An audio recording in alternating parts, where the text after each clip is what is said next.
تو وہ اس لیے اصل کام یہی ہے کہ والذین هم عن اللغو معرضون، ایمان والوں کی علامت یہ ہے کہ وہ ایسے کاموں سے جس کا نہ دین کا کوئی فائدہ نہ دنیا کا کوئی فائدہ، اس سے ایوائڈ کرتے ہیں، اس سے اجتناب کرتے ہیں. تو آج سے دیکھیں سارا دن آپ کون کون سے ایسے کام کر رہے ہیں جو فالتو کے کام ہیں، جن کا کوئی فائدہ بولو نہیں. ان کاموں کو اپنی فہرست سے نکالیں. سمجھتے ہو کہ نہیں سمجھتے؟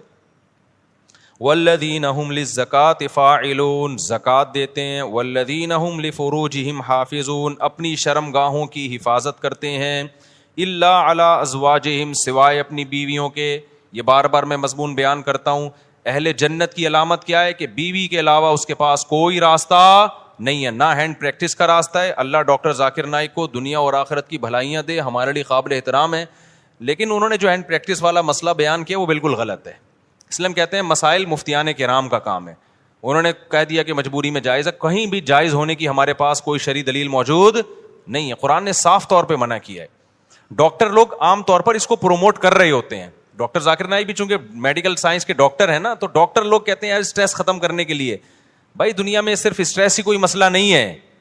اسٹریس آپ شریعت کی حدود میں رہ کے تو ختم کر سکتے ہیں. شریعت کی حدود ٹوٹ رہی ہیں تو پھر اسٹریس نعمت ہے اللہ کے لیے. دیکھو روزے میں بھی اسٹریس ہوتی ہے نا، دل تڑپتا ہے، منہ میں بدبو بھی پیدا ہو جاتی ہے بہت زیادہ خالی پیٹ رہنے سے. لیکن نبی نے کیا فرمایا؟ وَلَا خَلُوفُ فَمِ الصَّائِمِ أَحَبُّ إِلَى اللَّهِ مِنَ الْمِسْكِ. اللہ کو بدبو سے کتنی نفرت ہے، لیکن روزے دار کی منہ کی بدبو اللہ کو مشک و عنبر سے زیادہ محبوب ہے. اللہ کو میلا کچیلا رہنا پسند ہے یا صاف ستھرا؟ بتاؤ. میڈیکل سائنس بھی کہتی ہے بھائی نیٹ کلین ہونا چاہیے بندہ. اللہ میاں بھی یہ کہتے ہیں، تبھی مسواک کا حکم دیا، نہانے کا حکم دیا، خوشبو کا حکم دیا، صاف کپڑے پہنے، پاک کپڑوں. لیکن جب ہم حج کرنے جاتے ہیں تو اللہ کو میلا کچیلا حاجی زیادہ پسند ہے.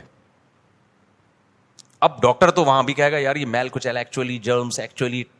بھائی اللہ کے لیے اب میلا کچیلا کیا ہے؟ پراگندہ بال، لمبا سفر، لمبا احرام. تبھی تو حج قران سب سے افضل ہے.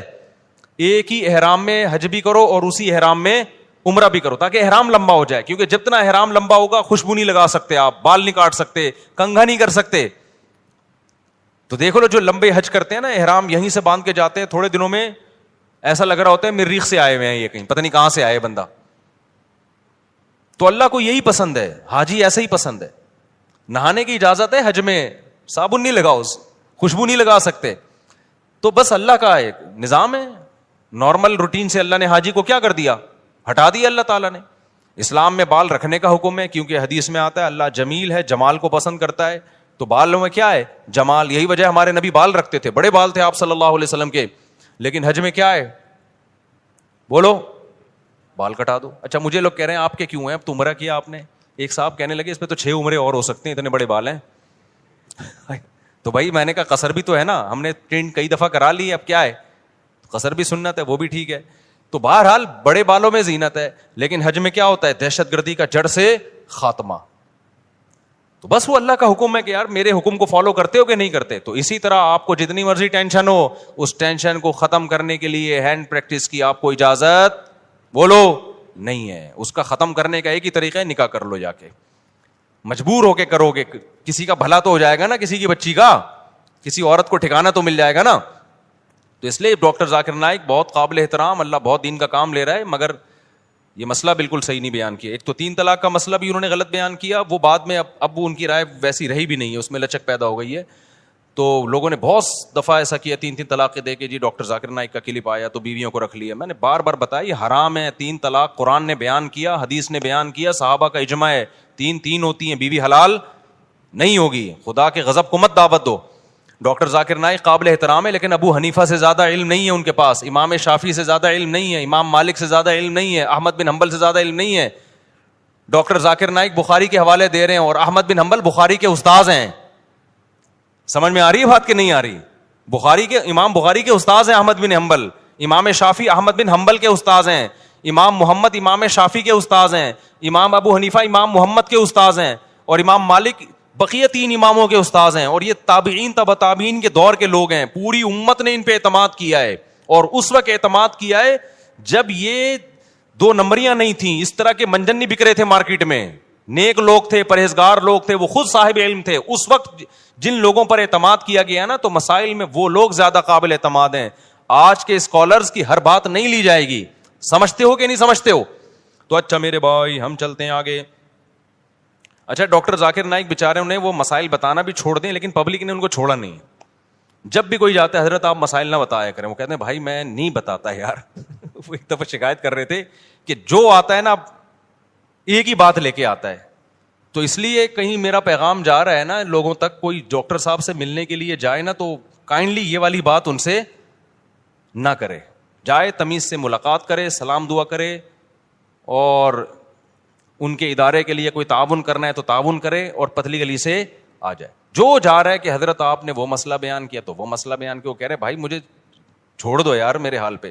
چلو آگے میرے بھائی, جو کام وہ کر رہے ہیں اس میں ان کے ساتھ تعاون بھرپور طریقے سے کرنا چاہیے. جس غیر مسلموں کو دعوت دینا, کتنے لوگوں کو مسلمان کر لیا, اور کتنا قطر کی گورنمنٹ نے بھی بلایا نا. لوگ پہلے کہتے تھے کہ اسلام تلوار سے پھیلا ہے, اب لوگ کہیں گے اسلام فٹ بال سے پھیلا ہے. پہلے مشہور تھا کہ اسلام کس سے پھیلا ہے؟ تلوار سے. علماء نے بتایا نہیں جی اخلاق سے پھیلا ہے. اب نہ اخلاق سے پھیلا ہے نہ تلوار سے پھیلا ہے. اسلام کس سے پھیلا ہے؟ فٹ بال سے. قطر میں فٹ بال کا ٹورنامنٹ ہوا نا, پتہ نہیں کتنے لوگ مسلمان ہو گئے ڈاکٹر ذاکر نائک کے ہاتھ پہ. تو اس چیز میں ان کے ساتھ بھرپور تعاون کرنا چاہیے, اور ہر وقت جا کے طنز کرنا, تانے کرنا, یہ چیز بالکل بھی مناسب نہیں. چلو میرے بھائی ہم آگے چلتے ہیں.